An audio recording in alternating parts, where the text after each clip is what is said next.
Bienvenidos al programa Cátedra País, una iniciativa de la Pontificia Universidad Javeriana para dar a conocer los aportes, las reflexiones de los profesores de nuestra universidad frente a las grandes problemáticas de nuestro país y buscando soluciones y alternativas.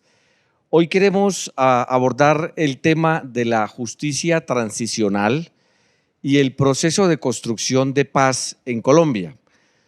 Todos sabemos que estamos viviendo un momento muy importante en el hacer la paz, en hacer las paces, y que nos enfrentamos a un proceso de construcción de un país que tiene que reconstruirse en un nuevo contexto de paz.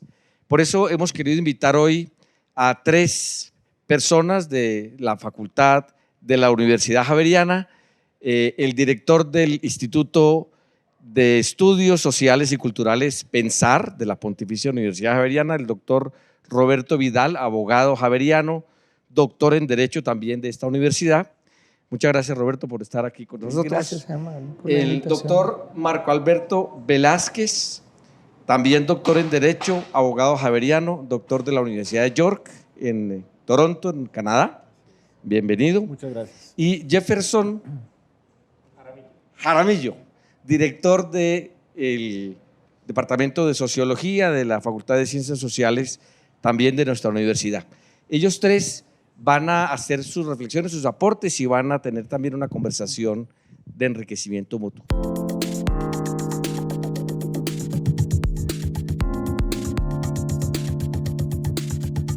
Entonces, le damos la palabra a Roberto, que abre la conversación con un planteamiento sobre la justicia transicional y en la construcción de paz.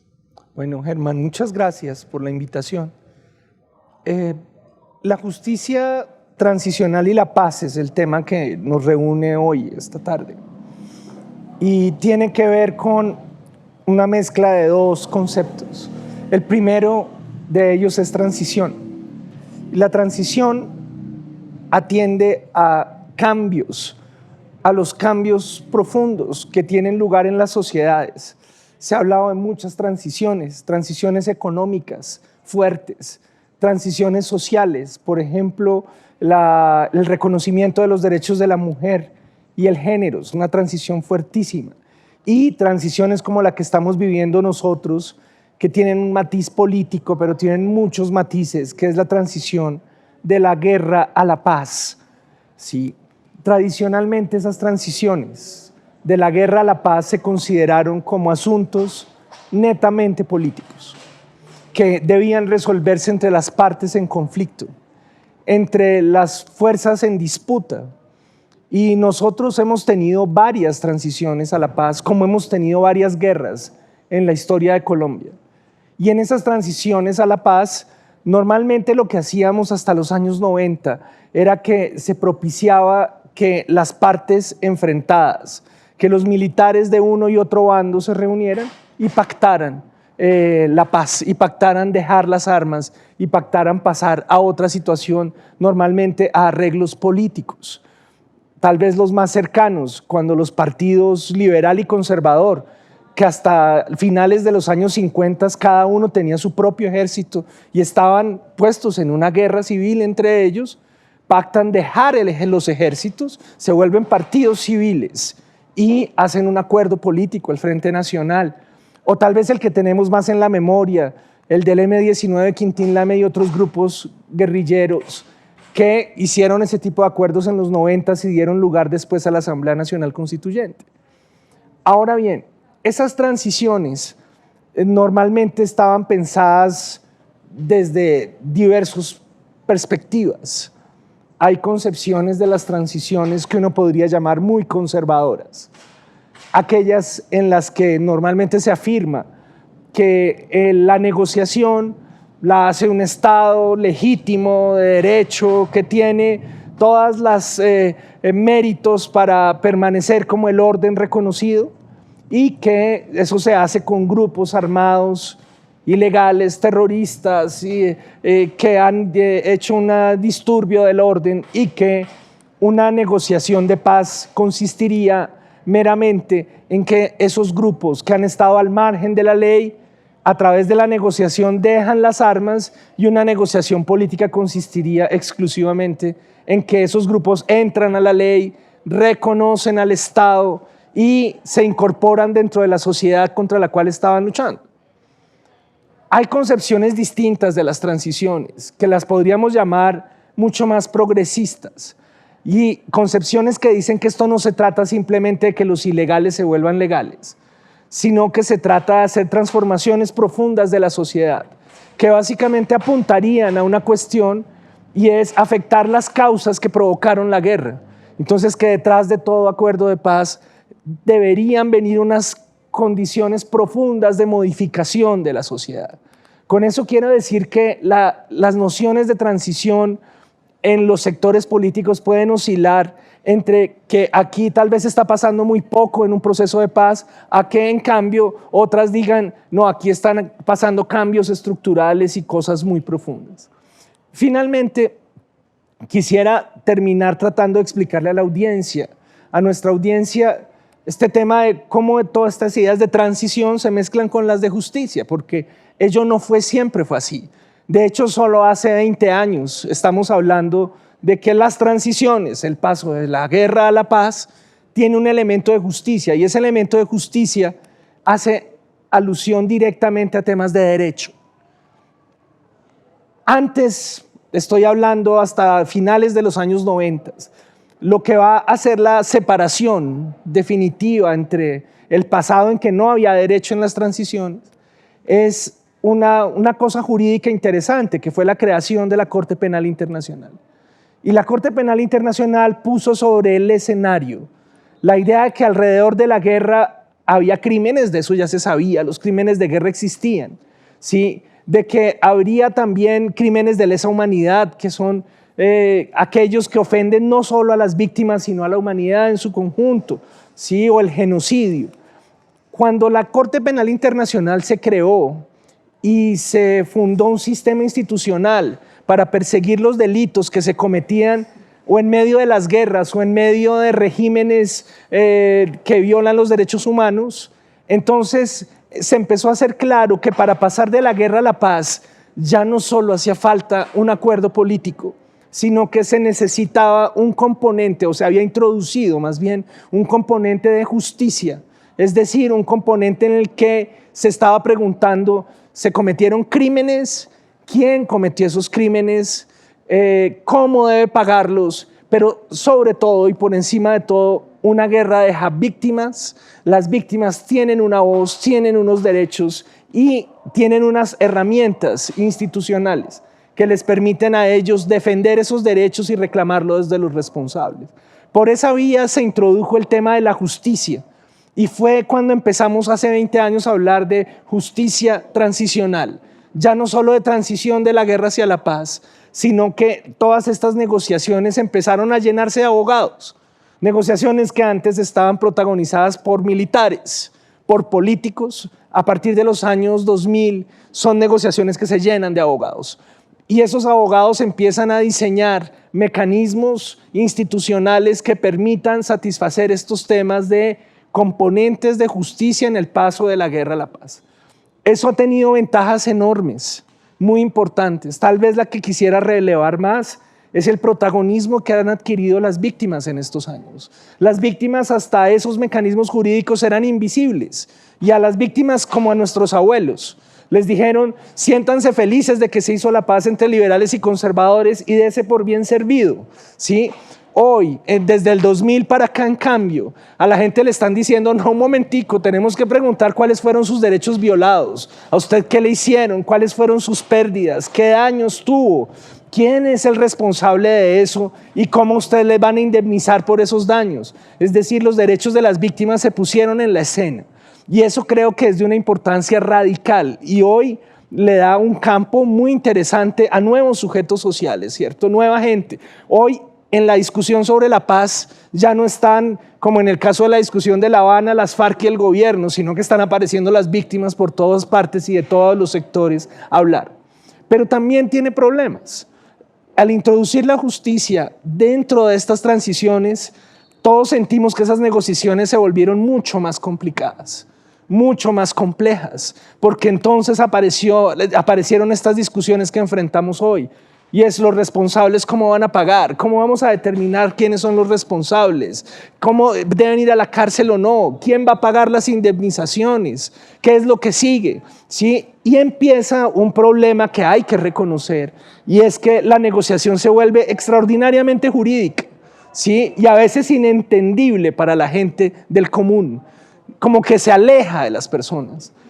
Yo quisiera concluir que esto que he dicho le da el marco a mis colegas que van a hablar ahora, justamente desde esas perspectivas, desde la perspectiva más jurídica, más legal, que nosotros hemos llamado desde arriba, eso que he explicado de cómo se involucró la justicia en el derecho, pero también nuestro colega Jefferson desde la sociología nos va a hablar de todo eso que no es el derecho y que son componentes de la justicia transicional y que tienen que ver con nuevas voces y nuevos problemas. Creo que ninguno de nosotros estaría hoy en capacidad moral de decir que se puede oponer a la paz, ¿sí? Pero lo que sí está bien claro es que independientemente de eso, de ese apoyo a la paz que nosotros creemos que tiene que ser claro, contundente, profundo y solidario, pero lo que también sabemos es que la paz hoy no es un asunto tan simple y que nos pone en un escenario político interesantísimo, porque la paz era una cosa que tendremos que construir en medio de grandes debates del país en las próximas décadas.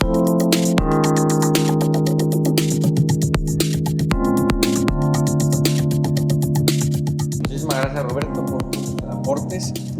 Creo que nos abres una perspectiva de discusión muy interesante pues, para ahondar un poco en este tema de la justicia transicional. Yo voy a preguntarle a Marco Alberto o pedirle que nos explique en el proyecto de justicia transicional que se ha ido elaborando, me imagino que en La Habana o en los acuerdos con las FARC-EP, ¿cuál es como la novedad que trae? ¿Y qué cosa podemos esperar de esa propuesta de justicia? Bueno, Germán, muchas gracias por la oportunidad de estar aquí. Y quisiera empezar por caracterizar un poco el proyecto, o como lo llamo yo, el proyecto de justicia transicional colombiano, para poder, una vez caracterizado, ver cuáles son esas novedades que hay y asimismo también formular una serie de precisiones críticas.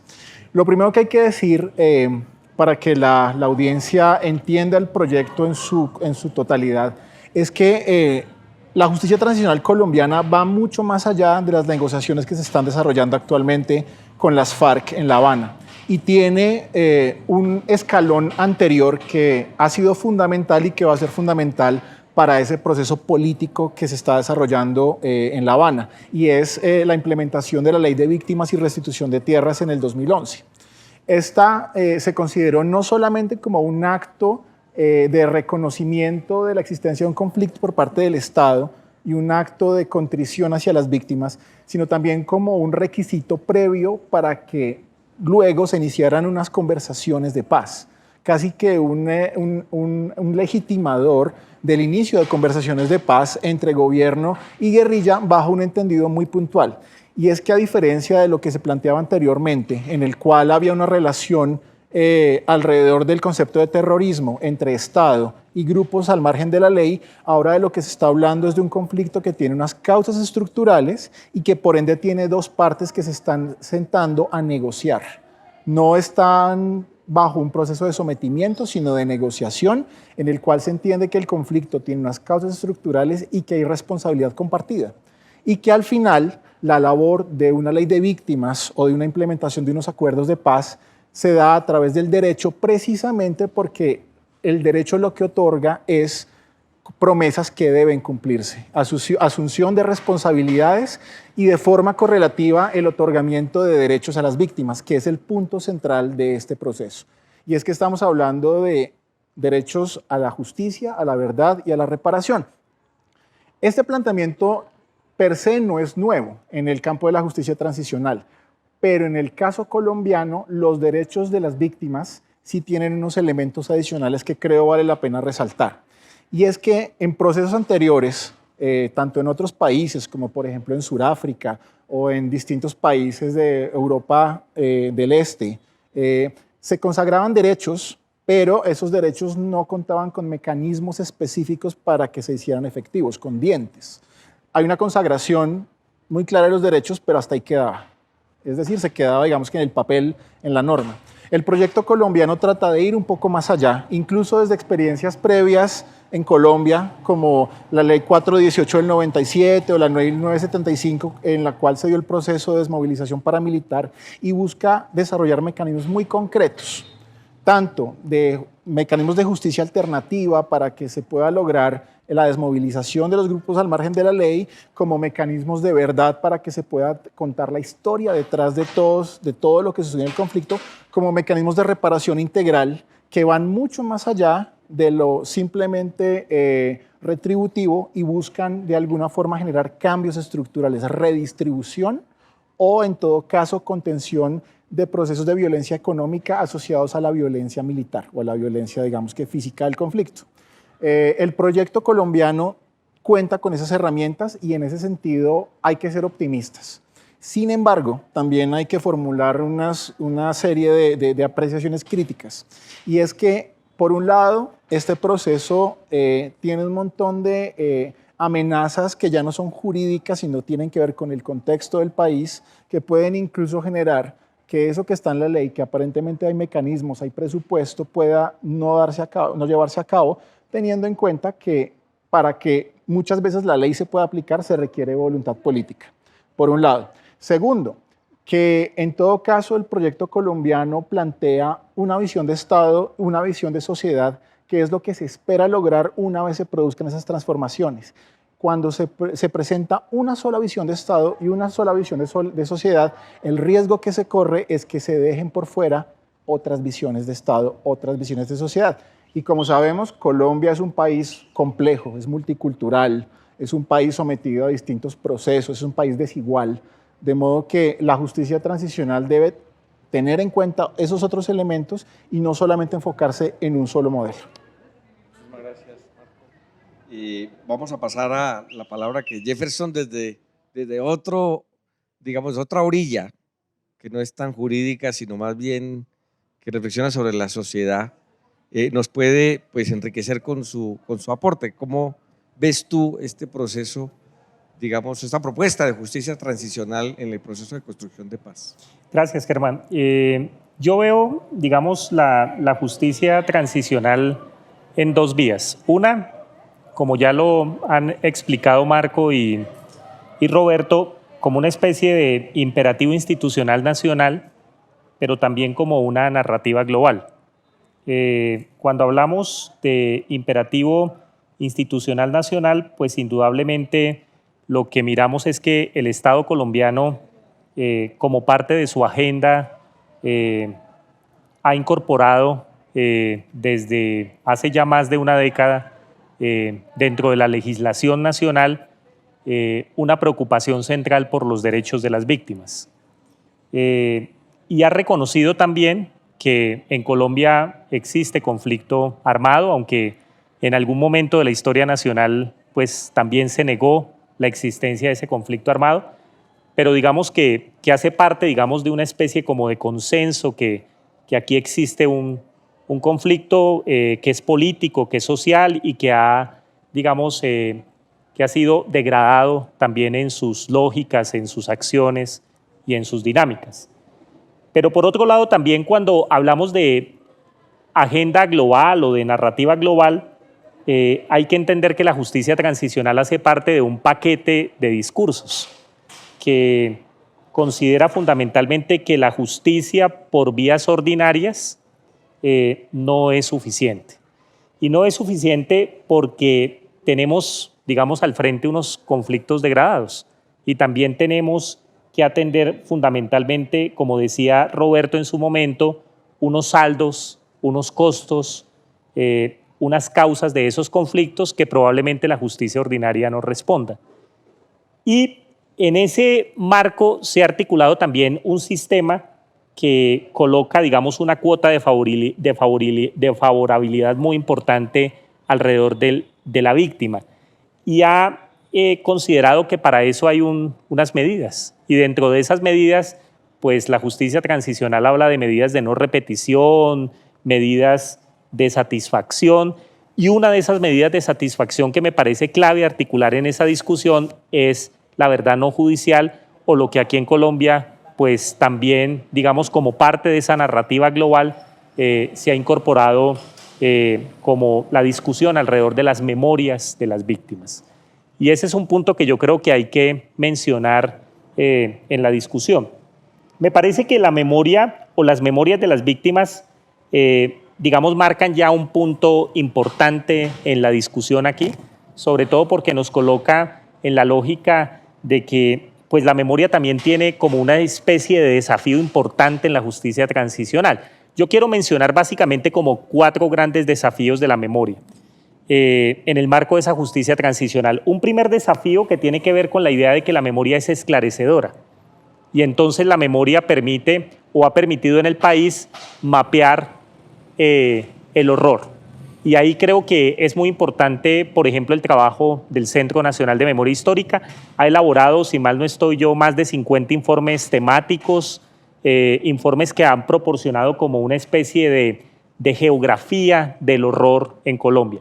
Pero hay una segunda función que creo que es muy importante, y es que la memoria es a su vez transformadora de condiciones de vida. Es decir, la memoria no simplemente da cuenta del dolor, sino que además da cuenta también del proyecto de vida y de las formas de resistencia y de resiliencia de las comunidades.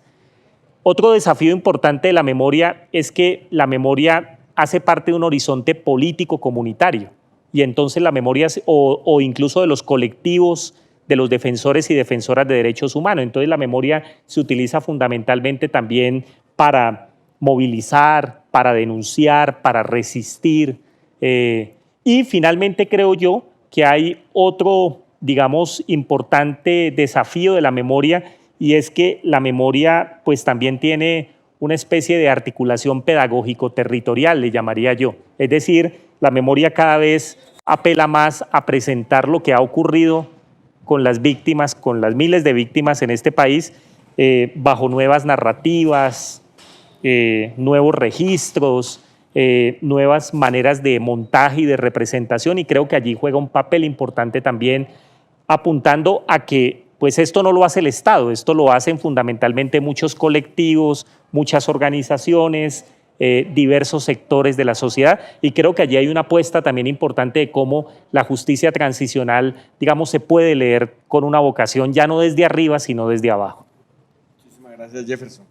Bueno, yo desde la ignorancia, digamos, jurídica, y creo que el enriquecimiento que nos ha aportado Jefferson también desde otra perspectiva, hablando de narrativas, hablando de memoria, se me plantea una pregunta que quisiera como hacerles y también pues abrir el espacio para la conversación, pero cuando uno habla de derecho transicional o de justicia transicional, pareciera que son 2 términos que se contradicen, ¿cierto? Porque el concepto, digamos, que culturalmente manejamos del derecho y también de la justicia, pues es algo fijo, rígido, estricto, es una ley, es una normativa que no se acomoda pues, al parecer de un sujeto o de otro, sino que rige en todo momento. Esa imagen de lo rígido de la ley, de la justicia, contrasta con la transicionalidad, digamos, con el movimiento que debe tener pues, la justicia en circunstancias particulares, como las que vive un pueblo en un paso de la guerra a la paz. A mí, por lo menos, me parece que gran parte del problema en Colombia es, digamos, la oposición que encuentra uno en muchas personas tiene que ver con la cultura o con lo que culturalmente entendemos por justicia y lo que la justicia transicional representa como una especie de acomodación, sobre todo a los victimarios, no tanto a las víctimas, sino pues, favorecer un poco a la gente que se ha excedido en el uso de la fuerza, sean de derecha o de izquierda. Pero no sé cómo ves tú eso, o sea, cómo compatibilizar esa especie como de contradicción entre justicia y transición. Creo que es una gran pregunta y tremendamente oportuna, Y yo incluso la reformularía para reforzarla.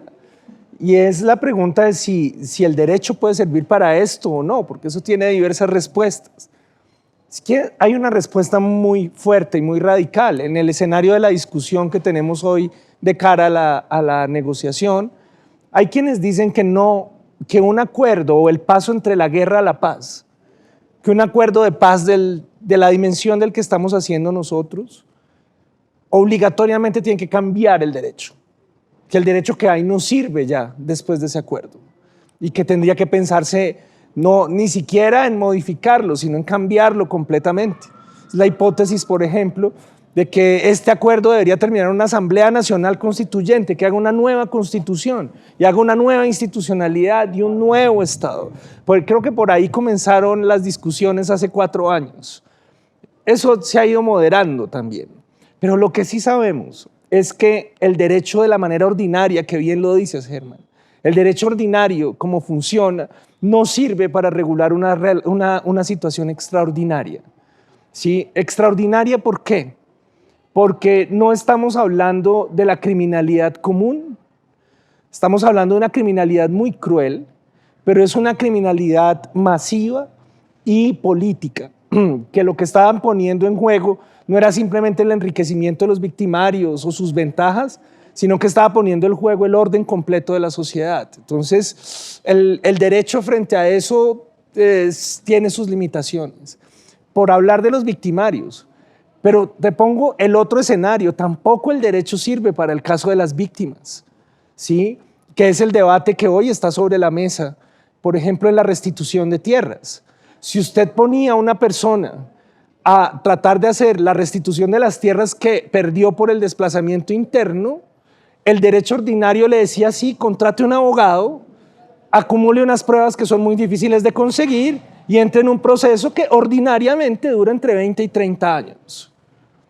Entonces, tampoco ese derecho ordinario le puede responder a 6 millones de víctimas que esperen 30 años para tener una respuesta. Entonces, hemos tenido que construir excepciones, un derecho excepcional que apunta no solo a victimarios, sino también a víctimas, pero también a la sociedad. Sin duda estamos en un momento de excepción que, claro, se ha ido moderando.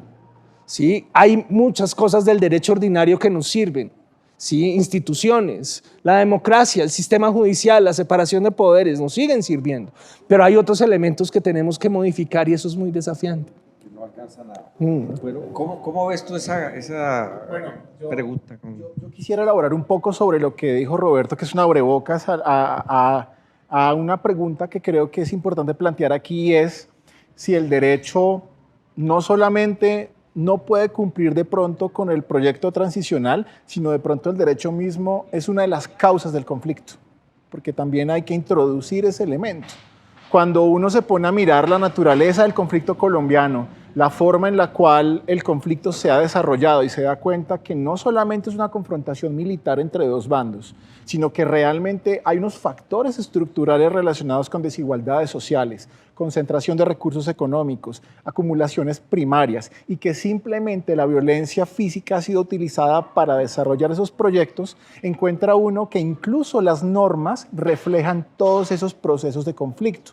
Y uno empieza a mirar entonces digamos que el ordenamiento jurídico colombiano y cómo esas normas han permeado, por ejemplo, los despojos, cómo han evitado que se sepa la verdad de muchas masacres, cómo han dilatado procesos democráticos que se han tenido que dar. Y entonces, exacto. Exacto. Entonces, si pensamos en que el derecho es parte del problema, también podemos pensar en que el derecho mismo puede ser un mecanismo para enmendar sus propios errores. ¿Por qué? Porque las normas tienen una facultad muy puntual y es la capacidad de modificar estructuras sociales, de lograr entrar y definir no solamente derechos y deberes, sino más allá de eso, identidades, posiciones en un espacio específico, el cual pues es Colombia, ¿sí? Entonces, en esa medida, cuando pensamos que en el proceso colombiano la justicia transicional se puede entender como un segundo momento constitucional. Esa ley de víctimas, esos acuerdos de La Habana, pueden entenderse como un segundo momento constitucional que entra a ser efectivo lo que dijimos que queríamos hacer en el 91, con la Constitución del 91, cuando pintamos una imagen de país aspiracional, que es multicultural, que es diversa, aparecen derechos, mecanismos para hacerlos efectivos, pero porque por distintas razones no se pudo concretar, muchos pensamos que esta es una gran oportunidad, con grandes riesgos, por supuesto, pero una gran oportunidad para hacer efectivo esa visión de país que tenemos desde el 91. Jefferson, ¿cómo responder a estos retos desde la perspectiva cultural? O sea, ¿cómo modificar la manera de pensar y de estar y de ser de un pueblo que pues lleva tantos años manteniendo una relación con la justicia que hemos caracterizado con una frase muy popular y muy terrible, que es echa la ley, echa la trampa? O sea, aquí cambiamos las normas para poder hacer un tránsito entre la guerra y la paz, pero inmediatamente aparecen los que, y lo voy a decir con respeto de los compañeros, los abogados que se inventan las formas de saltarse las normas. Y digamos, eso culturalmente hablando, ¿cómo se podría enfrentar? Pues mira, yo creo que este es un país que incluso creo que Roberto y Marco me reconocerían eso, no lo digo yo, lo han dicho muchos autores, y ha sido embrujado, digamos, por una especie de derecho formal, pero yo creo que precisamente donde ese derecho formal o tiene limitaciones o no alcanza, precisamente creo que es ahí donde está la posibilidad que se yergue desde lo comunitario, desde lo local, desde las prácticas, digamos, incluso locales, también de transformar lo normativo o de entender de otra manera o de otras formas, por ejemplo, cómo se hace la justicia.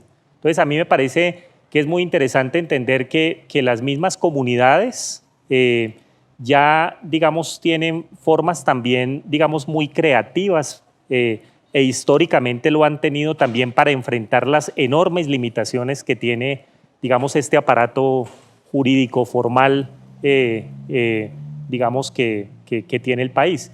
Yo pienso, por ejemplo, en las justicias comunitarias, o pienso, por ejemplo, en estrategias como la conciliación en equidad, o pienso, por ejemplo, que son fundamentalmente apuestas desde las comunidades, o pienso, por ejemplo, en formas muy plurales del derecho que se hacen desde la sociedad, en donde yo creo que allí se está construyendo también institucionalidad, se está construyendo también una forma muy creativa de hacer y de tejer la paz en los territorios. Digamos que habría que pensar también cómo rescatar esas experiencias y esas iniciativas que tienen las mismas comunidades o los mismos territorios. Y es ahí donde yo creo que está precisamente esa apuesta de lo que el gobierno ha hablado con tanta vehemencia, pero creo que eso no es tan novedoso, que es la paz territorial. Desde hace mucho aquí en Colombia hay experiencias diversas de hacer la paz desde los territorios. Habría que rescatar esas iniciativas. Yo pienso, por ejemplo, que hay que rescatar el tema de las comunidades de paz, hay que rescatar, por ejemplo, el tema de los espacios humanitarios, hay que rescatar el tema del movimiento de madres, digamos, locales. Ahí hay unas apuestas muy interesantes que creo que nos permiten entender que la cosa no es, digamos, tampoco la tiene que mover tanto el Estado, ¿no? Sino que hay experiencias muy locales desde las cuales también hay ejercicios muy importantes. Se va generando pues una cultura nueva, que yo creo que es lo que necesitamos tanto en el ámbito jurídico como también pues en la convivencia, en la forma de recordar y de hacer memoria de la propia historia, y también en los procesos de reconciliación. Yo tal vez, como para ir concluyendo, preguntaría cuál es el papel de la justicia transicional en el proceso de reconciliación del país. O sea, ¿cómo lo caracterizarías tú? Y creo que haría referencia a un asunto que Jefferson tocaba hace un momento. La justicia transicional y estos elementos de justicia en la transición casi siempre están enfocados en términos de la venganza o de que aquel que la hizo tiene que pagar. Pero hay una concepción que mencionaba Jefferson, muy interesante, que es estas herramientas de justicia como transformación, ¿sí? Ya no es devolvernos al estado anterior antes de que pasara lo terrible que pasó, sino cómo estos mecanismos nos van a llevar al futuro, cómo estos mecanismos van a sentar las bases de una sociedad nueva. Y en esa transformación hay mucho que decir, mucho que hacer. Quisiera mencionar por esa vía y para terminar la investigación, una de las investigaciones sobre este campo que nos ocupa en el Instituto Pensar actualmente, y es la idea de pensar como el territorio como víctima, ¿sí? Y eso puede sonar muy abstracto a la audiencia, pero les pongo un ejemplo concreto. La ciudad de Medellín en este momento está analizando la posibilidad de que la ciudad completa sea considerada como víctima, una ciudad que sufrió los terribles efectos de múltiples violencias del conflicto sobre ella y que produjo unas consecuencias de todos los órdenes, sociales, políticos, culturales terribles. ¿Y con qué objeto hablamos de eso? De territorios como víctimas. Para empezar a hablar de reparaciones a los territorios, ¿sí? De cuál es el desarrollo que tenemos que llevar allá, cuántas nuevas universidades, nuevos colegios, hospitales, ¿sí? Infraestructura, vías, ¿sí? Que les permitan a ellos ya no solo entonces ser unas víctimas que se atormentan por el pasado, sino que les permita pensar el futuro en sus territorios. Y que creo que es un buen ejemplo de lo que significa usar estas herramientas para crear plataformas de futuro, o sea, para crear posibilidades de futuro, y creo que ese es uno de los empeños grandes que tenemos ahora en investigación. ¿Cómo ves tú, Marco, el tema de la reconciliación? Germán, yo traería a colación una frase de un académico que ha trabajado este tema de la paz mucho tiempo, que es John Elster. Elster dice que la justicia transicional básicamente es mirar al pasado, pero con una perspectiva hacia el futuro. O sea, una perspectiva prospectiva, digámoslo así. ¿Y eso qué quiere decir? Es la única forma en la cual va a haber reconciliación, más allá de que cese la violencia directa, la violencia física, es si se puede empoderar a la gente. ¿Qué quiere decir empoderar a la gente? Si se les puede otorgar oportunidades para decidir sobre su proyecto de vida.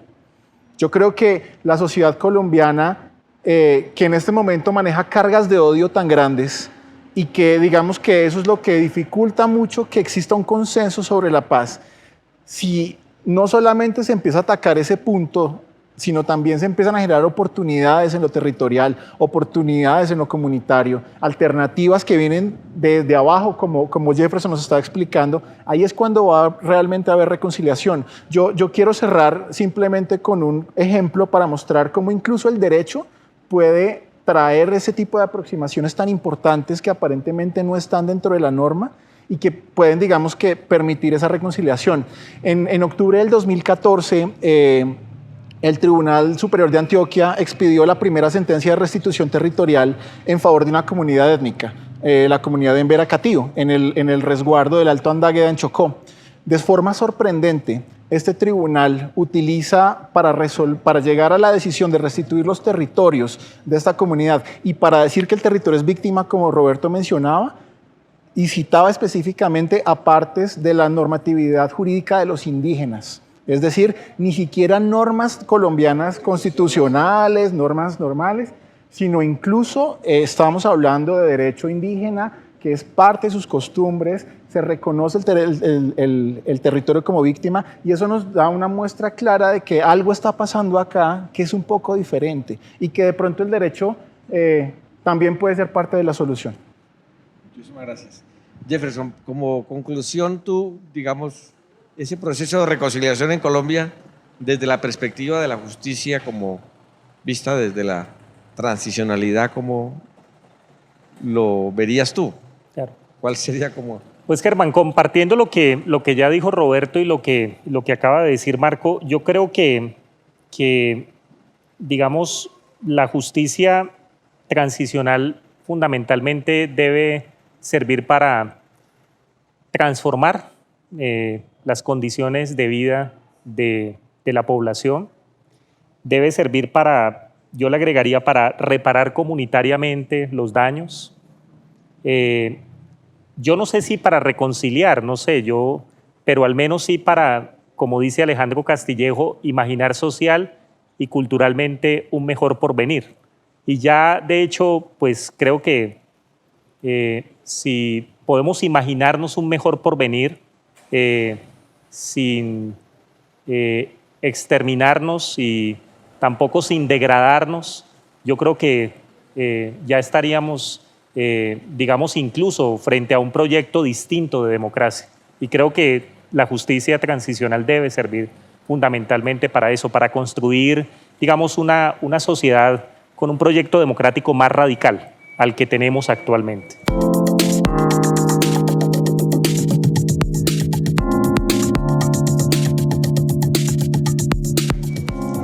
Bueno, muchísimas gracias para Roberto, para Marco y para Jefferson.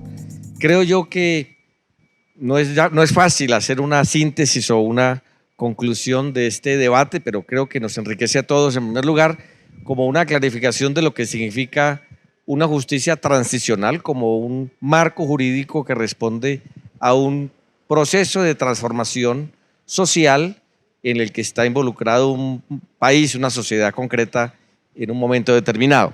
Es aclarar ese concepto y poder entender que el derecho puede enriquecer y favorecer las estructuras jurídicas para crear posibilidades de futuro, creo que es importante. Luego también creo que la palabra de Jefferson desde la sociología, pues nos ayuda a mirar las cosas no solamente desde la perspectiva legal, sino también cultural y pensando en los imaginarios, en la memoria, en el sueño de un país en paz que es capaz de dialogar y de construir un modelo de sociedad distinto.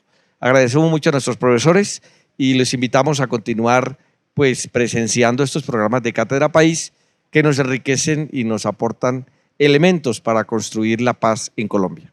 Muchas gracias.